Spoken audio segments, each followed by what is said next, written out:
Hi everyone. So today I'm going to show you my process to develop my hairstyle. So enjoy and don't forget to subscribe, comment, like, and share. I got tons of these videos coming. I got tons of my art videos, painting videos, canvas videos, anime, everything. So it's going to be worth a subscribe.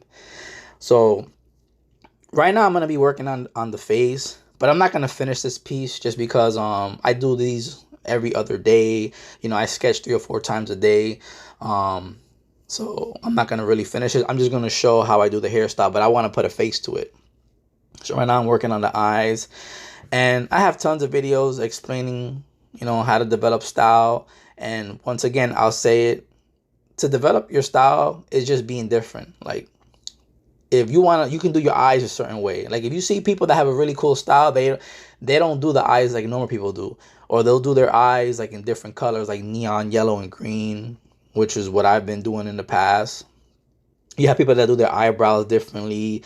Like right now, I'm working on the eyebrows, and I usually do the eyebrows with a slit in them.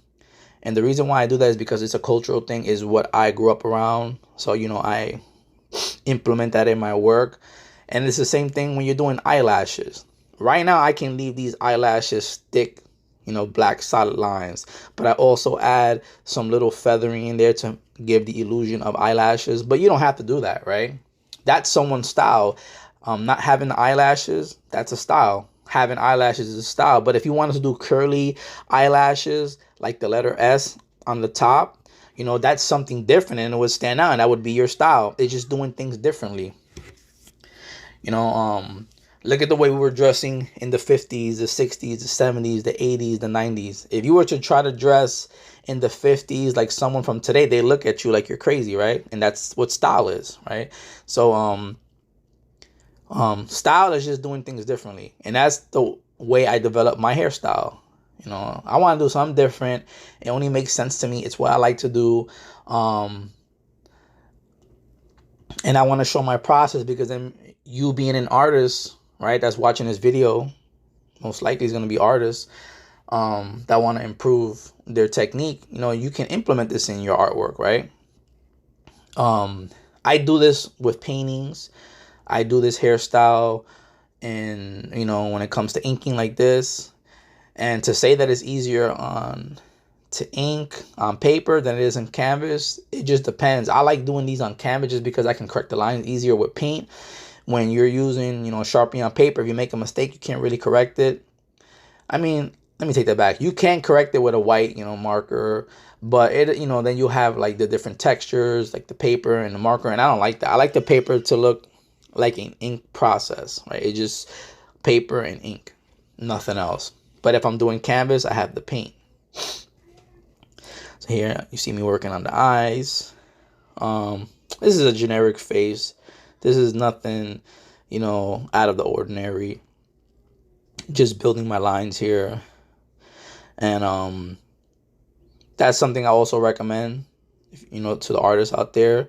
When you want to develop your line work, if you're just doing like that one line like I just did there, your piece is not going to really stand out.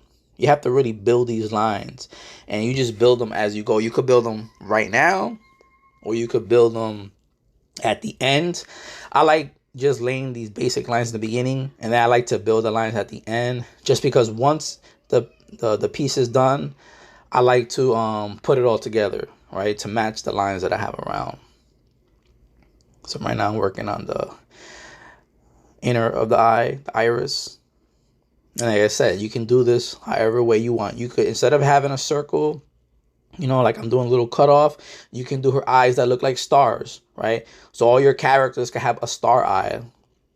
Maybe it could be a triangle in the middle. It could be hearts. It could be anything. You don't have to do what's the normal, right? And that would be your style right there. You could just literally take this face and put hearts as the iris, and that would look so different and cool, right? And I've done that in the past. But if you wanted to do that, that's your style right there. And you develop it, and then you start adding other things and changing it. So right now I'm throwing some lines out just to give, the face more features. And this is, like I said, I just freestyle what looks right. It doesn't have to look correct.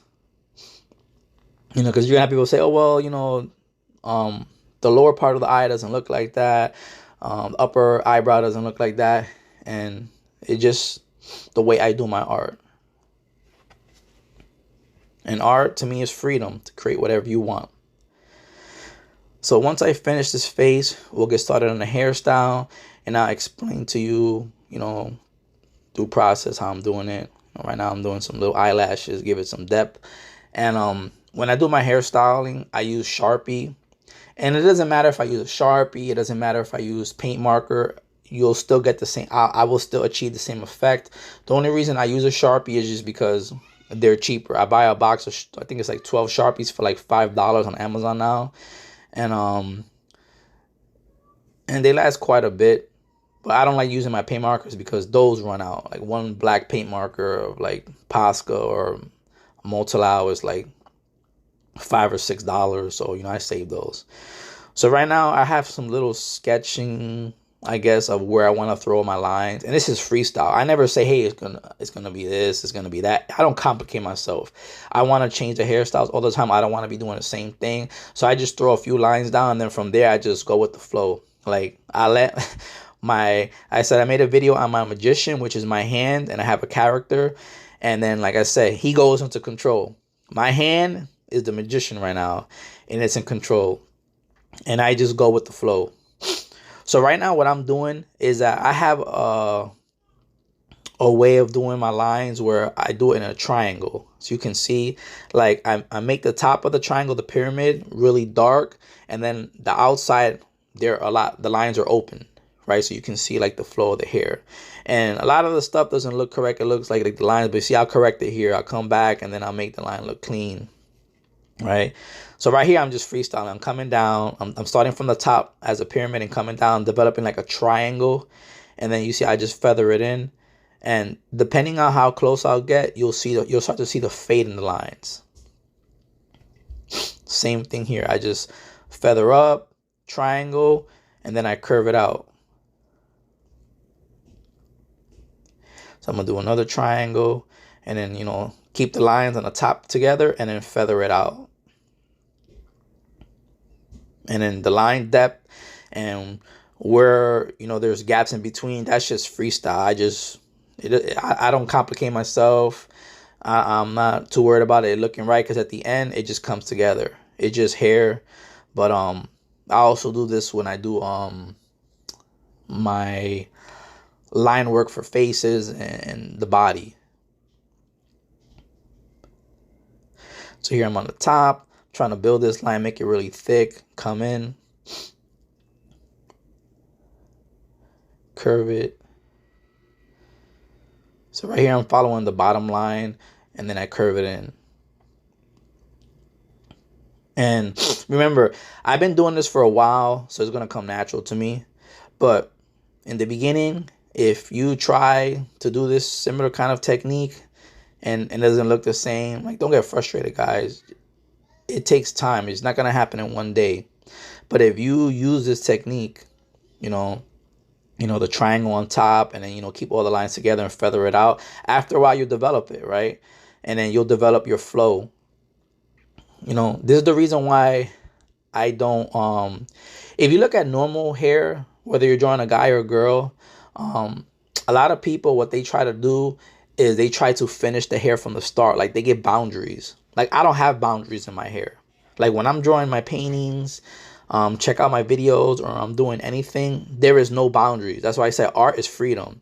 So I don't have a boundary like, oh, well, her hairline ends here, or the hair ends here because that's where her skull goes. No, the hair is just wild. It's crazy. It's dynamic.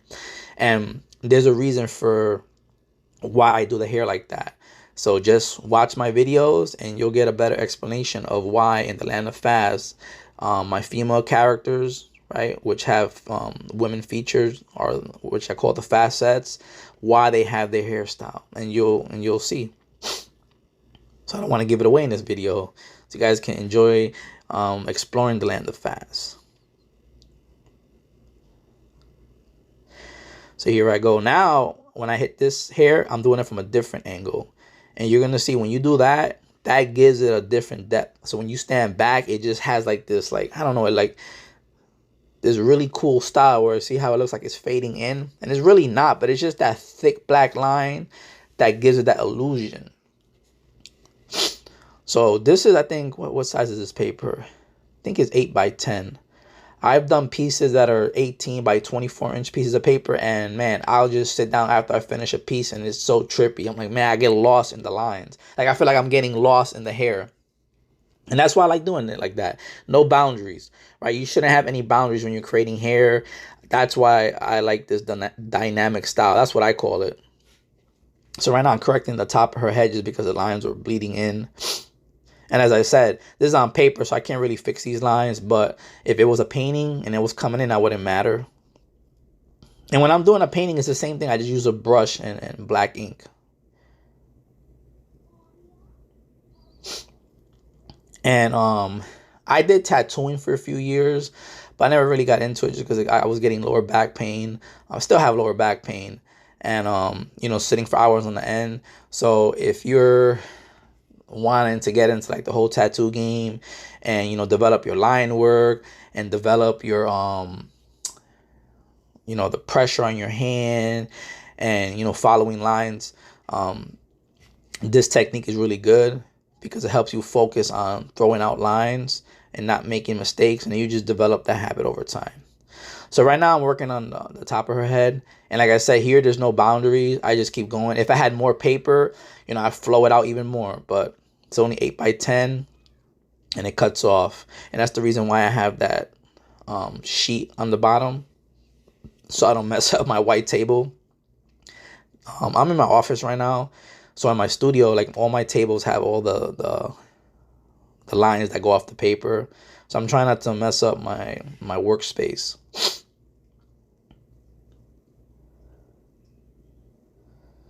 So here it goes. I'm feathering it out. And here I'm gonna create a different angle, and you're gonna see how it gives that illusion, that fade illusion. You can see I'm starting to build it.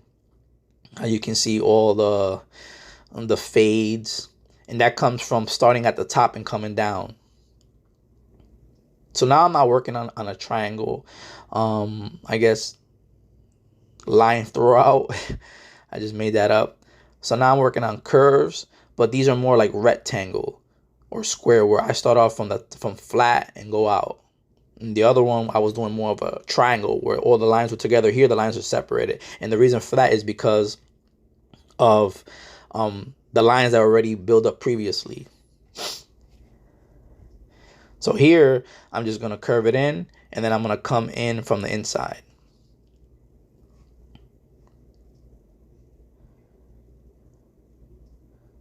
See, I'm coming in, following the previous line that I built, and then I cut it off. And this is what gives it that really nice illusion. See how it feathers out, and the inside is so dark, it has like a fade to it.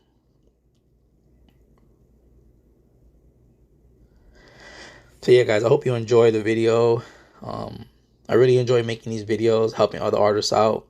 I used to come on YouTube for help, and YouTube has some good videos, but I feel like to this day it's still lacking, you know,